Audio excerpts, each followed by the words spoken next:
Hey guys, thank you for coming. My God, almost all the seats are taken. That is such a thrill.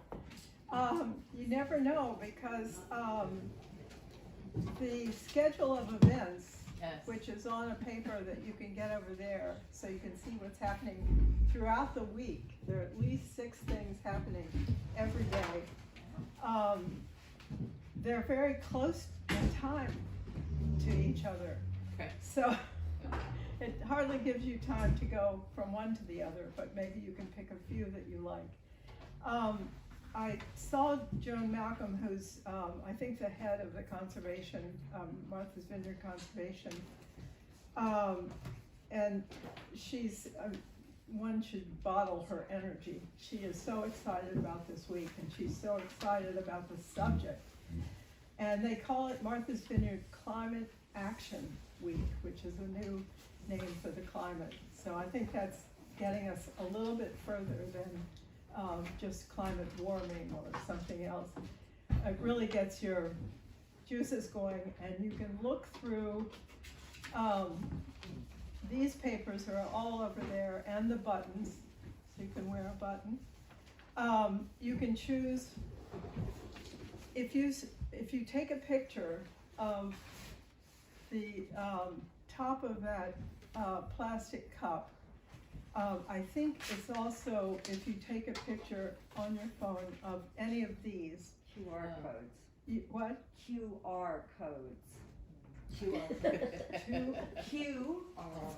codes? QR codes. Yes. Well, what year am I born?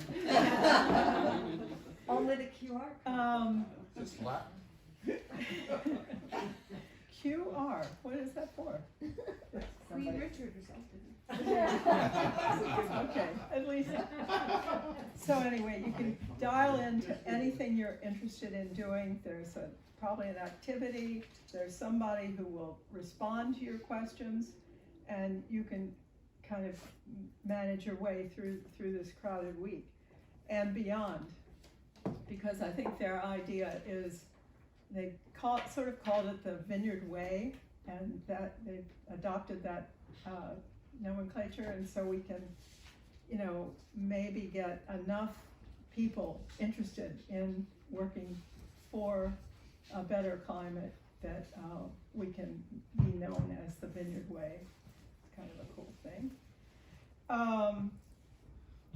Okay, what our poetry group is going to do, and I'm expanding that name group to everybody who responded to reading here tonight.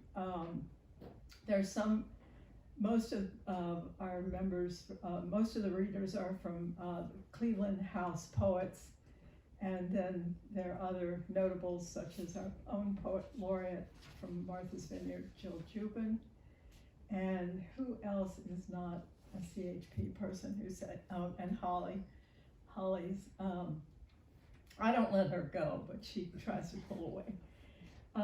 So everybody will be reading 1 or 2 poems, more if there's time to come back again, but I think we'll probably fill up the time with that. And I'm gonna start with a poem from Rose Starwin, who is very anxious to be here. But if you know Rose, she had 6 other things to go to. So she said, well, take my books. And I've got her book. And it's from Fierce Day, her most recent book. And her poem is called Occupy Vineyard. April wakes our island, white pear trees bloom and bloom along Clough Lane. Through Sunday rain, does God hear church bells chime? Is he asleep as we have been? Let spring's alarms remind all we've not done to clear the sun and purify the land.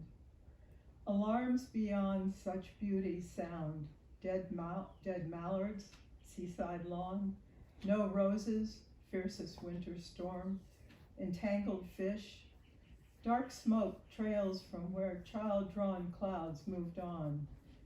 May's comedy, these fresh green boughs mask broken fence and awkward limbs, Siberian elms.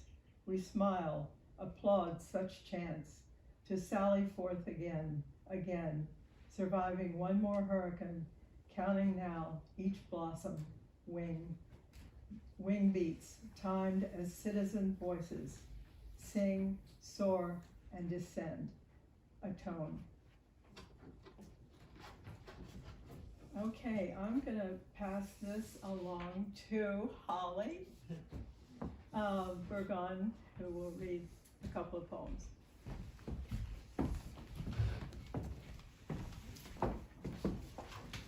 Well, it's good to see everybody tonight, helping keep our attention focused on climate change, as we probably have to.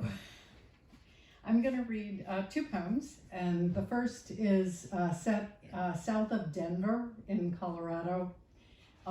It's Route 285. It's just goes straight down the center of the state, and it's from my point of view, a hellacious road, two-lane highway, people going 70, 80 miles an hour at the best of times. And in the midst of climate change, we're not really in the best of times.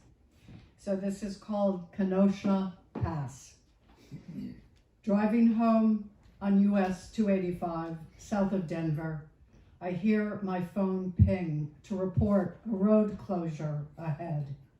In the opposite northbound lane, I pass miles and miles of bumper-to-bumper cars. Further cell phone news. A fiery crash, 5 people killed on this 2-lane highway. My southbound lane remains open. I stop at a gas station and ask a young couple if they know what's happening. They say they're going to Kenosha. And I exclaim, Wisconsin? No, Kenosha Pass, to see the golden aspens on this mild September Sunday afternoon. Kenosha Pass, elevation 9,997 feet. Wave after wave of sunlight bathes car after car after car, parked alongside US 285, and illumines a solid line of traffic crawling to the Colorado Trailhead parking lot on a road carved through stands of pine groves of aspen exploded into yellow and gold. Oh, mortal men and women, we chase the chalice, the holy grail, craving the solace and beauty of a world beyond ourselves, and we don't see gasoline fumes blackening mountain peaks, the golden bowl of aspens, another kind of fiery crash.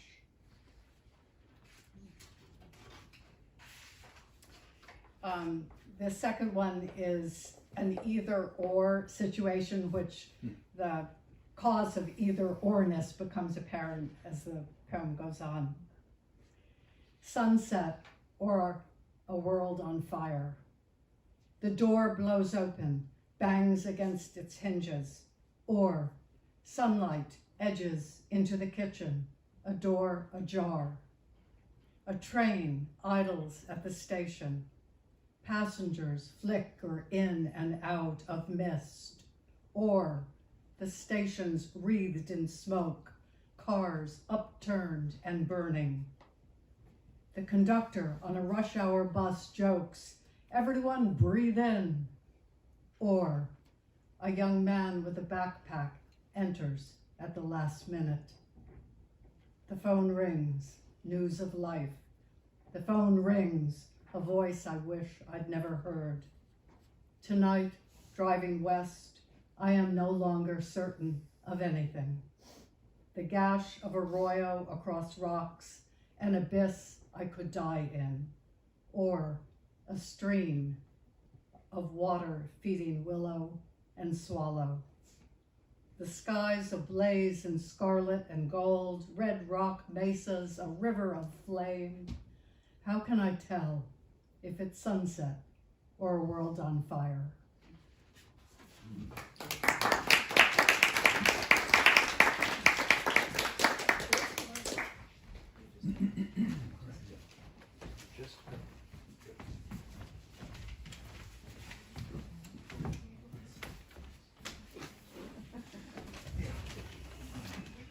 No, it is an honor to be here tonight. Keep going. And Don't mind me. anyway, when I heard about this event, I wrote a poem immediately. And then last night they said, well, you could read two, so I had to write one. So let you decide which one's better. Happy Mother's Day. Oh, you've caught me betwixt and between. While Mother's Day is an honor, my mother would say, forget the date, but you better remember my birthday. And so I answer, every day is Mother's Day. Every beat of the heart is the breath Mother Earth breathes. You may think she is so far away, but calm your spirit and listen to the wind through the trees, so close to finding bliss. When August sun bakes your soul, remember the kind wind of September, a fresh breeze upon knowing neck, evoking hope and promise. And if fall is your favorite son, winter is his evil brother. Give solace to the less desired, for all are welcome around Mother Earth's table. Yet when spring rears its mortal head, give nod to winter, a good steward of the glen, and bless the ones, the what to comes. For every day is Mother's Day, not the great source that gave me birth, but the mother that lives and gives me life. Every waking day and calming night. I have no name to call her, but she's always there, the worm beneath my feet, as I take a long walk, the breath that speaks when I am open to listening.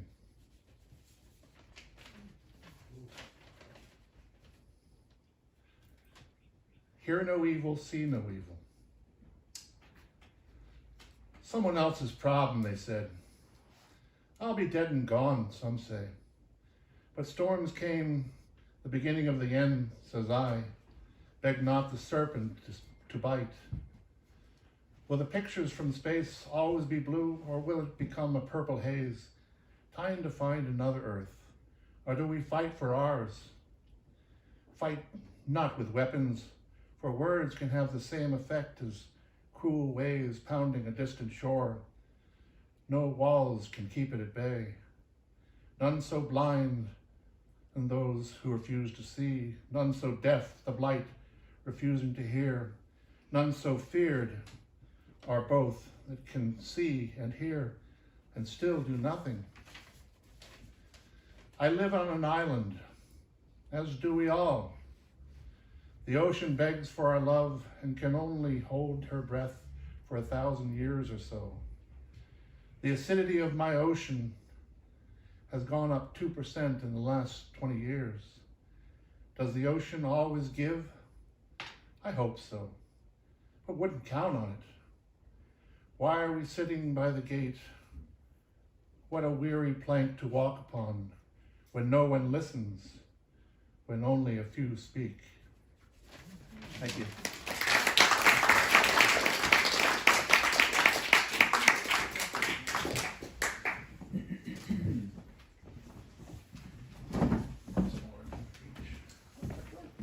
Say your name.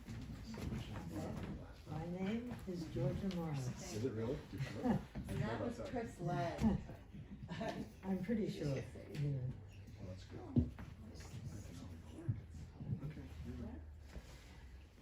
I'm going to read two poems. The first one is reminiscent of today and yesterday and the day before, when the wind has been so wild. And I wrote this on the beach out toward West Shop, the beach that you're not allowed to be on. It's called The Future. The tern beats its wings at a standstill in flight. Winds rush at him harder than ever. Is it the future roaring fiercer than forward motion can command? Is it the race of mistakes breaking us? The terns continue to fly, but are stalled. Then a door in the wind opens. Can't that be enough to repair our fate? It seems it is, till several beat their wings and cannot move up the beach, cannot keep on their path, and bank back to the right, to the left, falling to yesterday through an old wave no longer there. If we could have fueled our boats with the sun and stitched the holes in our old sky, could the Tern have kept its flight? Could this fierce gale have just blown over?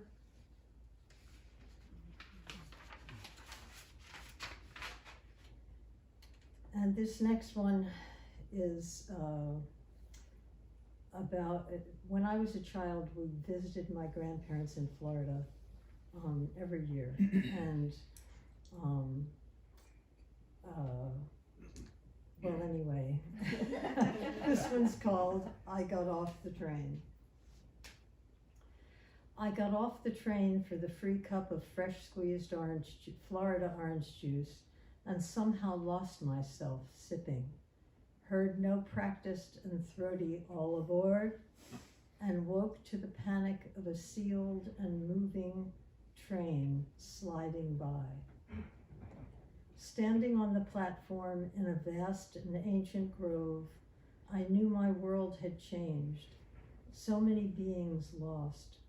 The juice had not protected them, or they had refused the option and were riding together into the future of storms, high tides, macro and micro killers, and only I and a bewildered few had had the curative elixir. All we could do was set out through the remains of the grove to find the hidden scientists behind their very effective masks, testing the samples of sanity, to keep the trees standing, to keep the fruits bearing, to squeeze the juice of love our mother created for all her intended and resplendent lives. And yet, so many chose to roar down the tracks, sunblock in hand, on their way to a sunken Florida.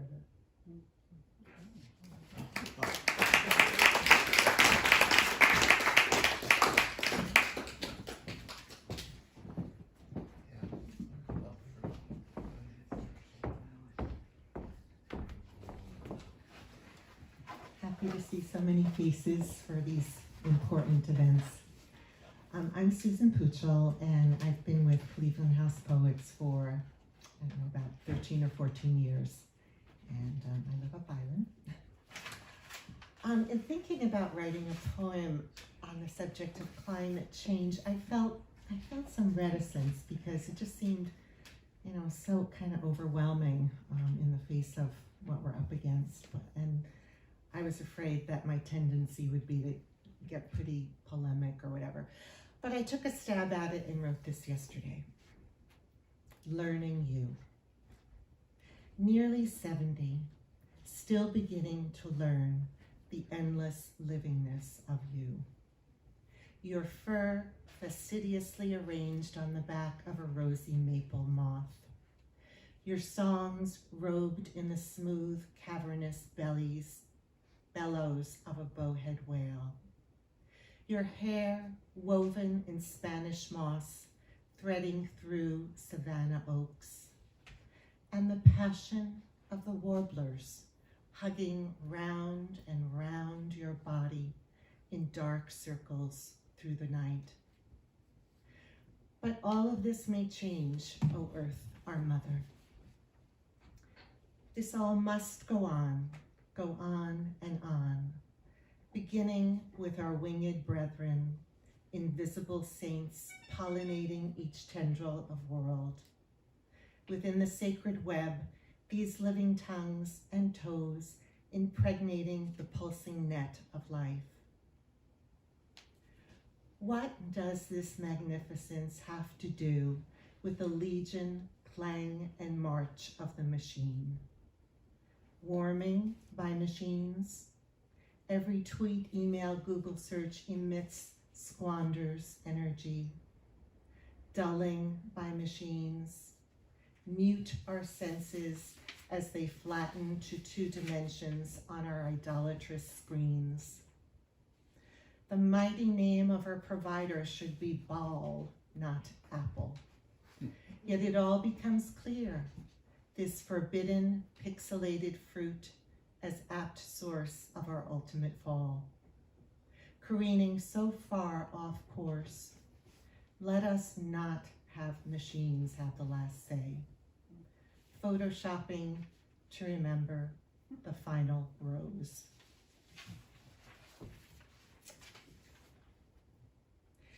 And since this gathering is titled Poems for the Earth, I'd like to end with offering just praise for this sweet old world, looking towards the extravagance of light we call solstice.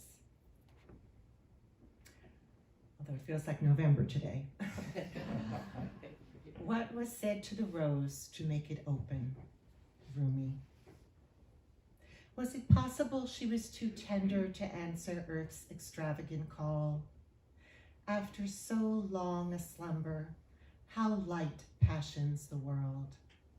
Slaps the ready Earth's electric green mouths, slurping torrents of sunshine.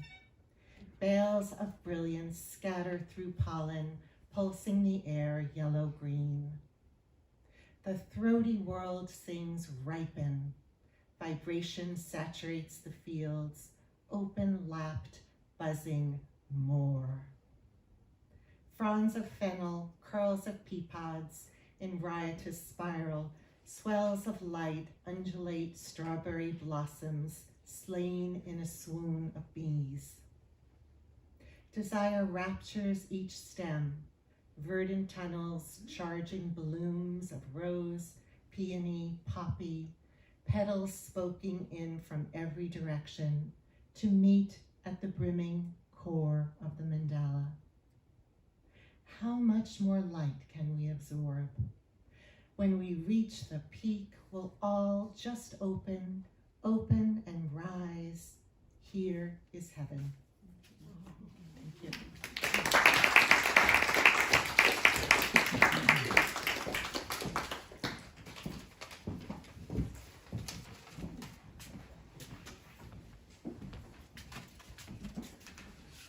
Thank you. So far, very inspirational. I took the opportunity to be somewhat of a scientist. So this is called Clouds and Climate Change. I've looked at clouds from both sides now, from up and down, and still somehow I really don't know clouds at all. I may have agreed with Joni Mitchell 50 years ago. However, climate change has motivated me to learn more about clouds, their importance in reducing global warming. Clouds scatter sunlight and less radiation enters the Earth. Hence, Earth is cooler. High, wispy, cirrus clouds give Earth partial protection. Low-lying clouds are thicker like fluffy cotton balls, able to scatter incoming solar radiation back into space.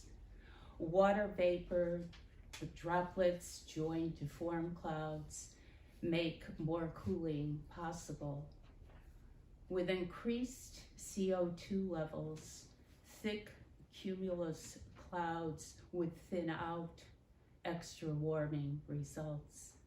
Changes in the carbon cycle, human interference, this intricate scenario affects the good clouds can do. I think twice about wishing for clear blue skies. Instead, better to have white sheets rippling over the earth, a natural sunscreen. I really do now know clouds after all.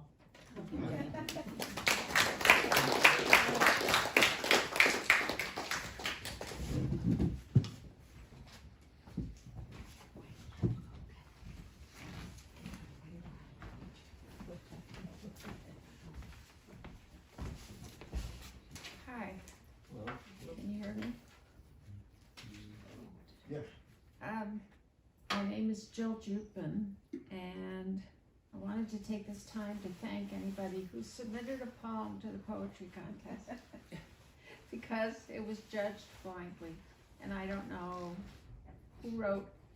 I only know the people who won, so I don't know who wrote the poems. Who didn't win? That was a bad sign.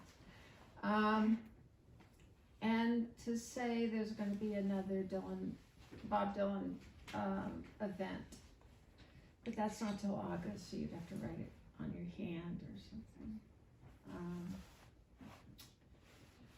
I think it's going to be called Tangled Up in Verse, Bob Dylan's Poetics.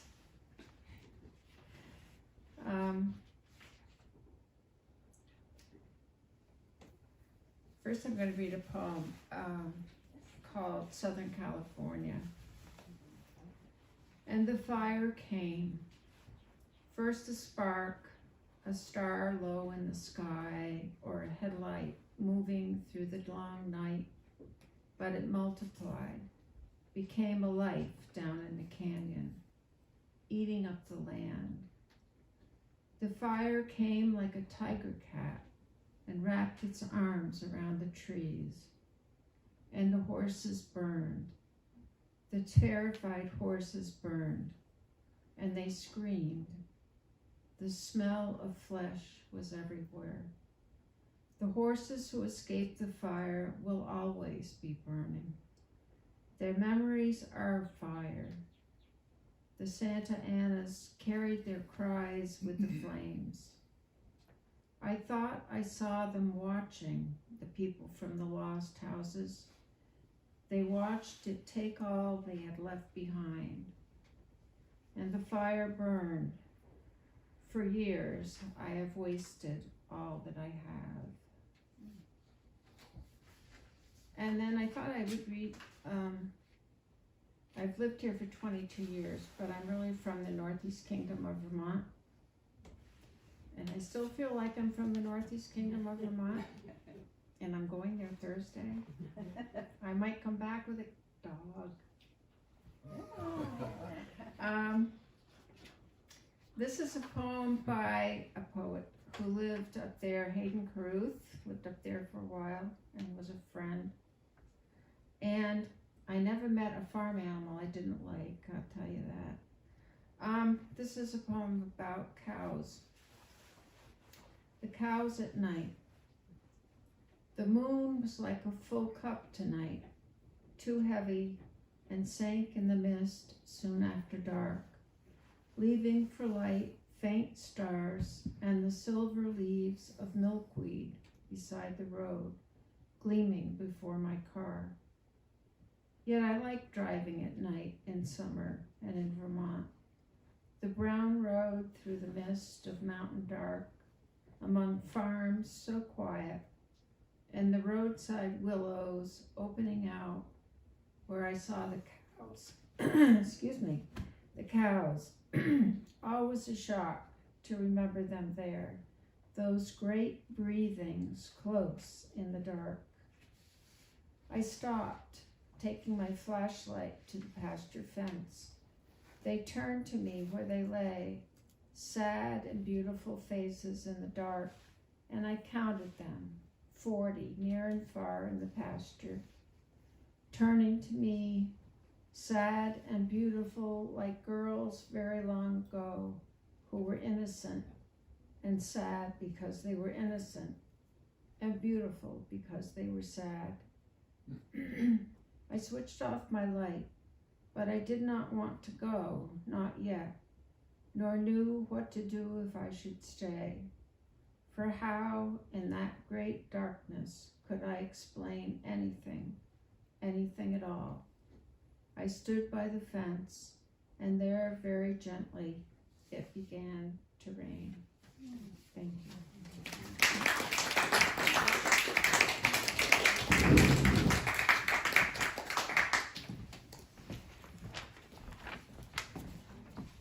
Hi, I'm Annette Sandrock, and I'm sorry to say I've had poet's block and I couldn't write anything, but someone asked me to read someone else's poem, Warren Wolfsmith. so I'm gonna read his poem because he couldn't be here. It's called Song of the Salt Marsh. What's the buzz and the click? My song, of course, though no one but I have ever tried to sing it. I'm no nightingale that got an ode, or a robin welcoming spring back into the world, singing cheery up, or even the insistently perky chickadees you welcome to your feeders. No, I am inconspicuous, hurrying through the salt marsh like a mouse, easy to miss, but look where I live. My world is underwater more often every year, and I retreat with the soft green grass until, backs to the wall, we both vanish. So try to hear me while you can, before all you have to listen to is the sound of rising water and the hopeless cries of gulls that no one would call a song.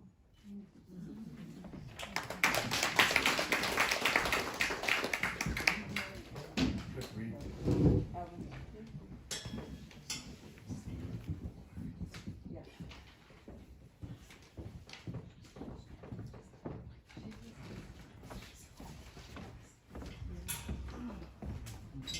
Hi everyone, I'm Ellen Martin Story, and I'm going to be reading two poems today. Two poems. One I wrote at the request of this particular event this week. And the second one I'm going to read is from Peter Letterman, who is a Cleveland House Poet member and couldn't be here. He's in New York. So this one, my first one, is called Clueless.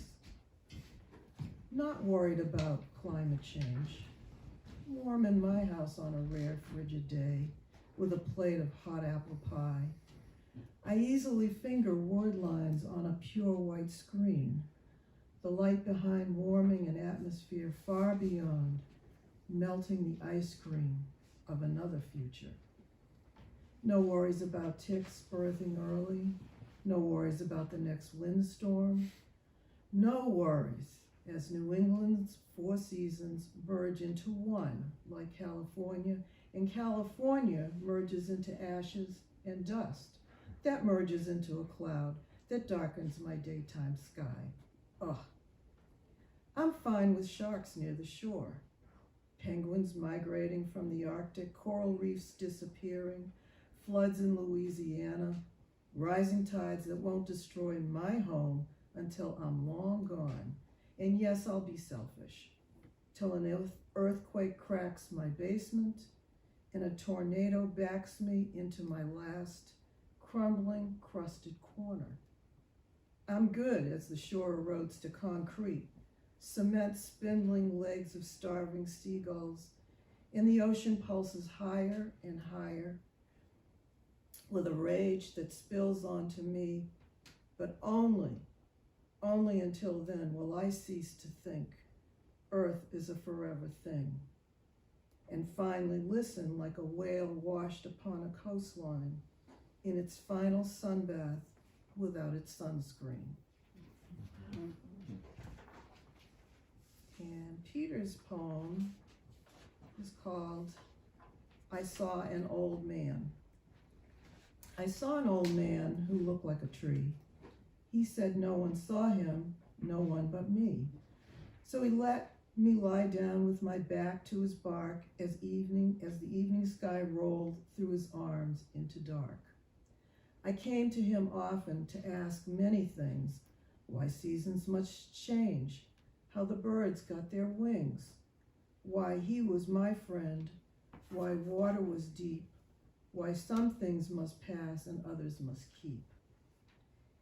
And if I was quiet, he'd show me the way. He'd answer in time with the world in his sway. His arms waltzed the grasses while they made the air sing, and he held me above him as the world was breathing. How the deepening light makes shadows to fall so creatures can come and find places to sleep. How light and darkness were clues to it all. How some were made full in others to weep. How water is found when it cannot be seen, how everything's patterned with laws we can't see, how man's dominion is not colored green, how the secrets are guarded by every old tree. So he whispered in tunes, conducted songs in the air, he colored the wind, and he played with my hair. He waltzed with the grasses, allowed me always to start, and felt every tear for the beat of my heart. Thank you.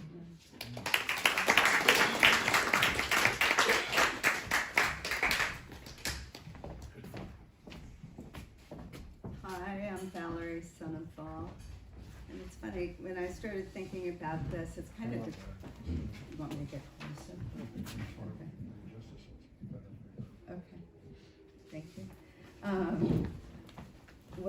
So 1970, I was in 7th grade, and after school, I'd walk over to 68th Street and Madison Avenue to a 3rd floor walk up, which were the offices of SIPI and SCIPI, otherwise known as Scientist Institute and Scientist Committee for Public Information, where my mother volunteered.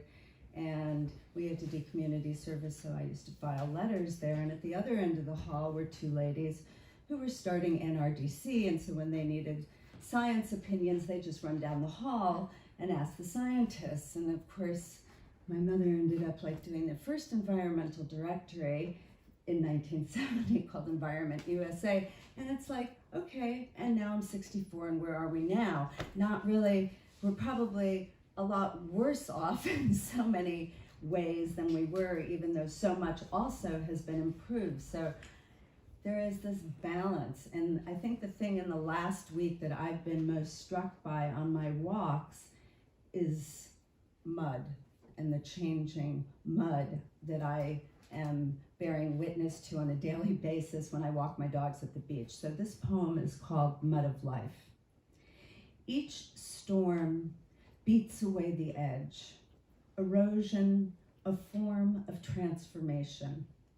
Loss of land creeps towards civilization, yet we remain at Mother Nature's mercy. Prayers will not save us as mud slides, dark, gray, and brownish clay fall as even larger chunks rise like a black lava landscape. We mourn a past only a fool holds on to. Edges dissolve with each battering.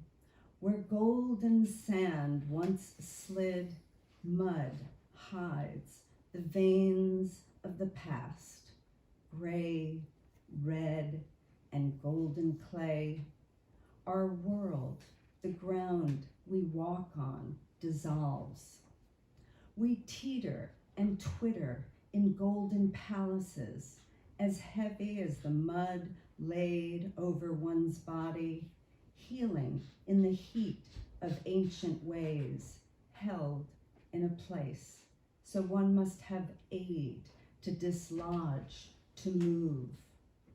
Mudhead, the trickster, is here swallowing slopes along the west coast, letting houses slide like lost toys, rolling, tossing, turning into broken angles until the mud comes to rest with its bits and pieces.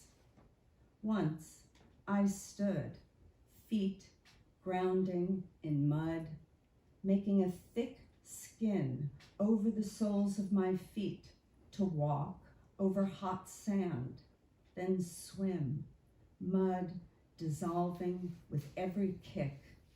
This is the mud of time, the mud of life. Mudslides are mass wasting events, not liquid desserts created at the rec bar. So flows mud and the road to nowhere, splits as infrastructure becomes afterthought. We are so stuck, heads in holes already filled. Water is life, and mud poisons every drop. Each slide, another warning. To Mother Gaia we pray. May humanity find balance among rotting cells. Balance, restoration, and welcoming an age of working in harmony with nature. Then celebrate the mud of life. Thank you.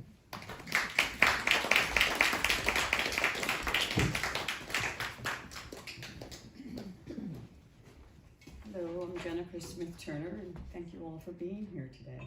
I'm going to read a poem by Mary Oliver, and then a couple of very short poems of mine, all about just appreciating the beauty of nature, and hopefully through appreciating the beauty, we can at some point take care of it. This is Mary Oliver's poem, Summer Poem. Leaving the house, I went out to see the frog, for example, in her shining green skin, and her legs like a slippery veil, and her eyes with their golden rims, and the pond with its risen lilies, and its warm shores dotted with pink flowers, and the long, windless afternoon, and the white heron like a dropped cloud taking one slow step, then standing a while, then taking another, writing her own soft-footed poem through the still waters. And now this is one or two of mine. This one is called Spring. Cool, crisp breeze, whispers of warmth, gently caress eyelashes. Elegant pointed blades of life push aside crusted earth, debris of season passing. Fist full of life grab warming sun, bout yellow top hats to growing crowd.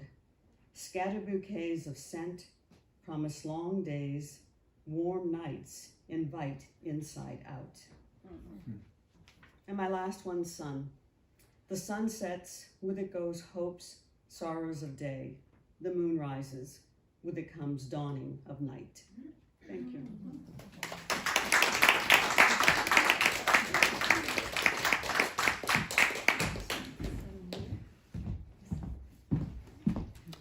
Hey everyone, I'm Catherine Leonard Peck, and I'll be reading a poem about Earth Day to start. Every day is Earth Day. Those who dwell among the beauties and mysteries of the earth are never alone or weary of life. Rachel Carlson. Argent reflecting on carmine, relaxed, lips curled back, vermilion as rubies. Denned in a mine, moorhounds bled dry. A dreaming sea burrowed deep, brown as Molly, breathing slow, just as unsinkable, indomitable bear, mothering in her half-starved sleep, teats extended, chapel cerise, cub suckling in time to the snowmelt staccato. Somewhere a marmot is stirring, somewhere a raven extends her wings. Over the snow crust, the winter ghosts stalk, sensing the tunnels of victims below. Pale foxes waiting for their pelts to turn, crimson's cardinals when spring finally unfurls. Meadow mice gophers, the whistling prey, shuffle monastic in their cloistered maze, silent as skylights when the bobcat pads past. No prayer escapes them in the frozen glass. A godless angel hovers over their roof, blood on the muzzle, the predator's whine, red hosanna. The pounce and squeak like Laud's cold chant, the prime moment when the first bell sounds. One startled beaver smacks his fat tail, an elk buck bugles when his velvet flows.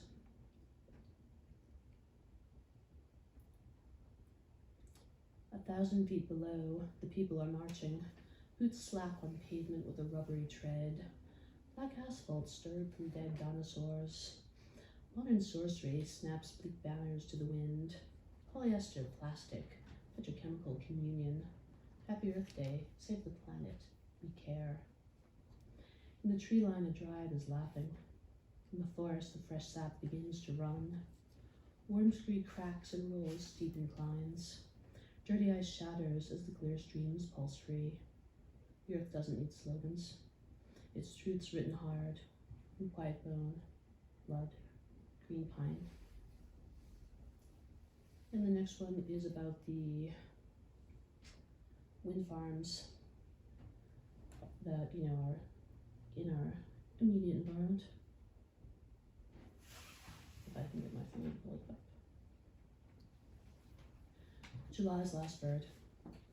Layer upon layer revealing themselves, light laminated like a birthday cake, made of sand and sun and sepia sewn with shadows as the towers loom over the once clear sea, turbines churning, fueling, washing machines and toasters, garlic bread burning as the TV blares, as the seagull swirls, searching for a last clean bite, making nests from cheeseburger wrappers and abandoned wires, one egg glowing, pollution bright, candled by the sunset of cathodes and bent rays.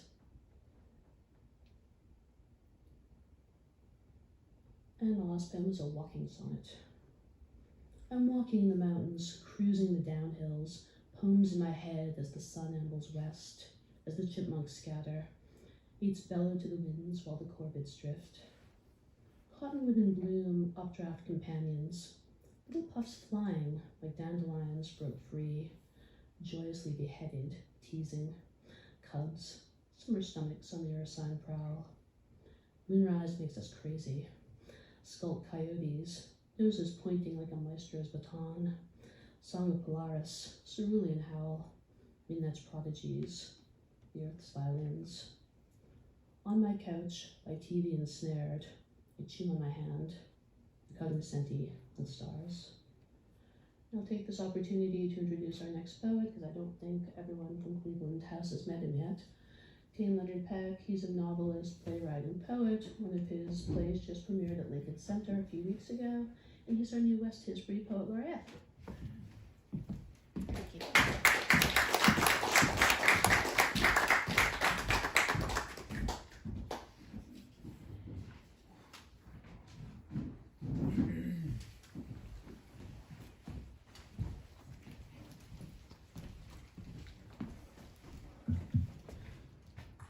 And there we go. Hi. Hang on, I'll give you a little bit more elevation here. And that's a bit better. All right, thank you so much. Anyway, I'm Tane Leonard Peck, and I'm really happy to be here to read this event, and I don't think I'll take that much time to introduce myself. Had a little something in my throat there. Anyway, without further ado, I'll go into a short poem about Earth Day, go on with a sonnet, then one, maybe two more pieces. Thank you. Earth Day omelet in a broken world. Celebration paradoxical, proclaimed through electrical means. Oil-fueled, embraced by televisions, radios, magazines, et al.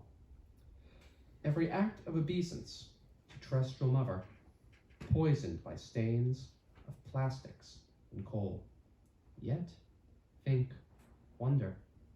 The world an omelet, black fumes, a smashed egg.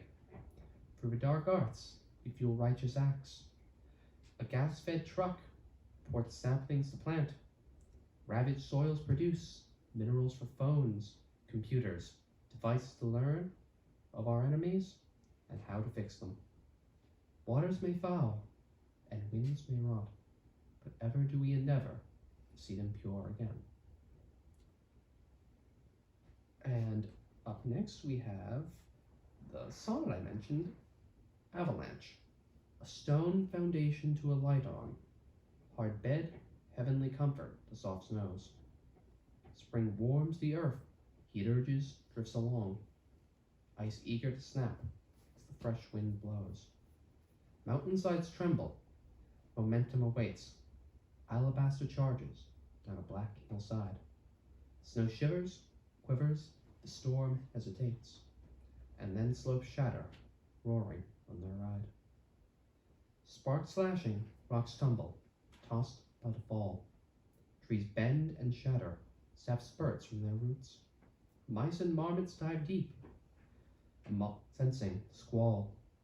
A wide-eyed owl circles the ravaged shoots. A ghost-shrouded cliff face in gleaming white, uneasy truce of water, rock, and light. Ineffable, just beyond, winter's cruel shroud, smothering and crushing of every fallen flake. One season unchanging, everything mixing, like bud in the snow. Light wends across the sky, waxing, waning, no discernible rhythm, no chronological rhyme. Rivers, hills, time and light, refract and blend, all meaning lost when there is nothing to comprehend, to contrast cold nights. And as y'all could see, I definitely have a focus on nature and natural imagery in my poems, in my work overall, so it's definitely a bit important to me, the entire subject of environmentalism, climate change, and I'm happy we're having this event, I'm happy there's focus on it, and I'm happy to be here. Thank you.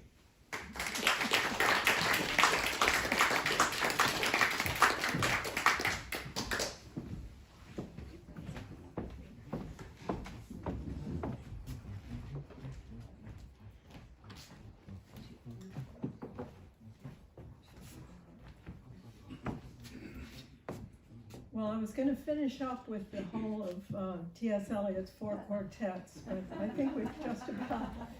Actually, I can't make too many jokes. I don't think comedians are very safe these days.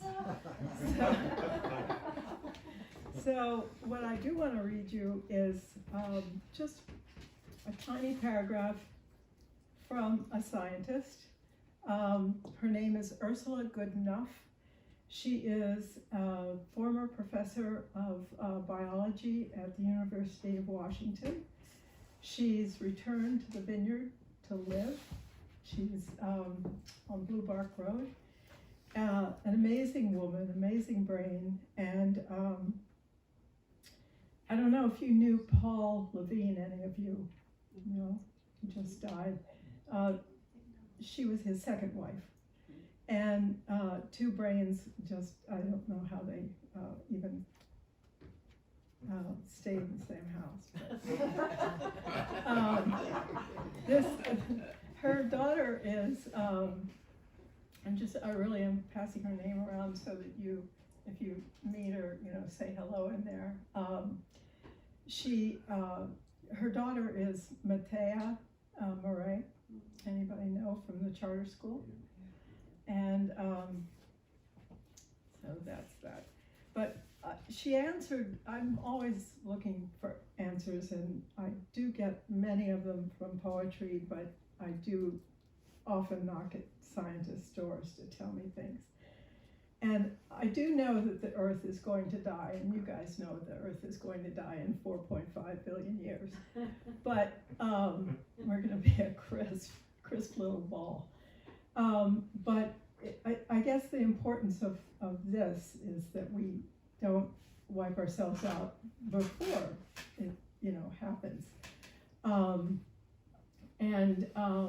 So one of my constant queries is, why do we die? What is it about humans that we die? If you're an algae or what did she call it? A single cell algae or fungi, you can go on forever because you just replicate the same, always the same, always the same. Each one is the same. So I had to get through most of her book, which was really enjoyable. And she asks, does death have any meaning? Well, yes, it does, she answers. Sex without death gets you single cell algae and fungi, or fungi.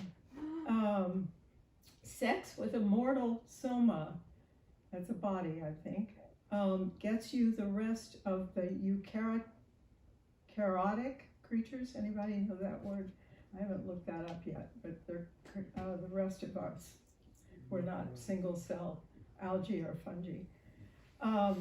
Death is the price paid, this is the important part, Death is the price paid to have trees and clams and birds and grasshoppers, and death is the price paid to have human consciousness, to be aware of all that shimmering awareness and all that love.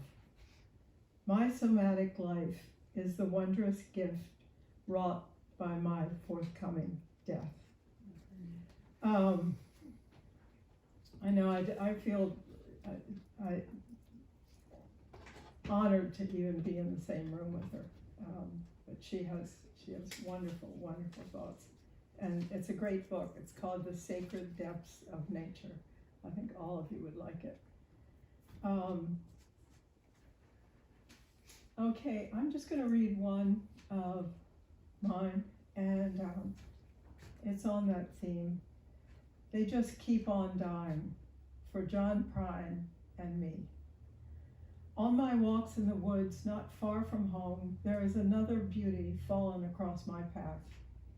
A tree before its time, trying to outlast the 5th nor'easter this season. It went down, branches pulling on root to go down now. I look around and see the carnage. Tree after tree toppled in place like pickup sticks. It wasn't that way when we started here, a forest on its way to maturity. I didn't know how far it had to go, softly, one by one. I hardly noticed a tree gone here, a tree gone there. But now in this season, the forest seems upended, the trees given up the ghost. They, like us, so connected to one another like a huge family, can't sustain the losses of loved ones, and begin to die from the top down and lie on the ground, unburied, unmemorialized. They wait for another song to say hello in there. Thank you all again. Thank you for coming. And if you want to